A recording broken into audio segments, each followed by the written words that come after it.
So y'all know I've been following the whole Florida situation and what Ron DeSantis has been doing to his state. And with this hurricane that is barreling down on the state, y'all had to know that this was a terrible situation for a state that is losing insurance companies. So these people have no insurance on their homes. They're losing the people, they're losing the migrants that have gone away because of SB 1718. And overall, they are losing money with all of the anti woke situation. Florida is on a losing path, and Ron DeSantis is out trying to become president and bring all of America to Florida, or I'm sorry, bring all of Florida to all of the rest of America. We don't need situations where these people lack so much foresight, like to do what he has done to his state and think that the rest of us would want this type of man. He can't make any decisions like what to put on a sandwich as far as my household is concerned. But I like this content creator D from TikTok. So I am going to let you guys hear her words. I'm sure you guys know that I'm watching this. Hopefully you guys are watching this too. These people have no regards for the people that they are supposedly making decisions for.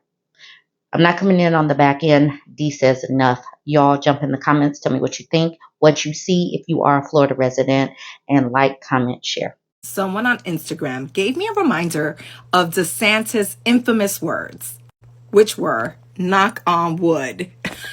Remember when he said that July 13th when we were talking about the insurance crisis in Florida? And I don't think it's so funny now. And I'm quite sure he is freaking out about the storm that's coming to Florida that covers almost the whole state. And talking about the West Coast, in which some homes are still not repaired. In fact, many of them are not repaired and people are living in their trailers. This is the same time that he said that the insurance companies are going to come back to Florida after the hurricane season. And he didn't even think that another special session was needed. What do you think is going on through his mind right now? I don't even want to think anything negative because this is really scary for people in the West Coast. And let's not even mention Central Florida, in which some neighborhoods were waiting for him to approve funding for water pumps because, well, they were flooded. Neighborhoods like Orla Vista. And let us not forget that it's Democrats that are on your side, like State Senator Tracy Davis of Jacksonville, who urged her colleagues to come back to session for property insurance. But there was an insurance company guy who said that to him it seems like a panic session and that we have time to give. This is July 13th. And here we are almost at the end of August, and there's a hurricane coming. And nothing was done. But yeah, let's not forget DeSantis' immortal words. Knock on wood, that a hurricane won't come to the state. You guys have a blessed day. You know what I was thinking while the panhandle is getting hit hard by the hurricane?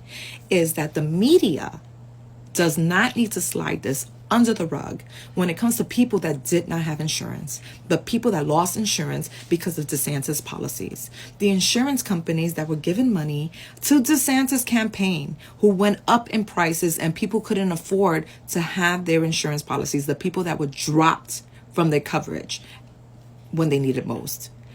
I want the media to focus on that and tell those people's stories. Because last time when there was a hurricane, DeSantis did everything in his powers not to have a correct body count. He didn't want like a lot of news in regards to people in the insurance. Those people were still hurting and still had trailers at their home because insurance failed to fix their homes. Okay, now they don't even have the workers to fix their homes. And now they're getting hit again with swells. Do you understand? I want the media to do a real deep dive into what DeSantis is doing in the state. And I really don't need him opening another hurricane account. I really don't. Because we know what he did with that money, at least $9.5 million. And now, supposedly, that money just showed up. I don't even know. But I need the media to focus what is the real issue here in Florida. And I think we all know the denominator is DeSantis. Please forward this to all the media. Do your job. So it is 9:05 this morning, and we are still safe here in Florida. We are under tornado watches. We had one at 3:30 this morning. It promptly woke me up when the sirens went off on my phone, and my son got it too. So I was getting an alert from Ring, from the Weather Channel, and then definitely from the emergency place. And it was definitely in my neighborhood, definitely like in the lakes that we reside. So my son could not go back to sleep because he's an anxious person. And I stayed up for about an hour just to make sure that everything was okay, because I could swear I heard like a freight train. And to me, when I hear that freight train noise, I kind of feel like that's when the tornado is really close by. So that has happened, but I'm really concerned about what's happening there in the Panhandle and the flooding that has already occurred. Yeah, this is not going to be pretty here for DeSantis at all.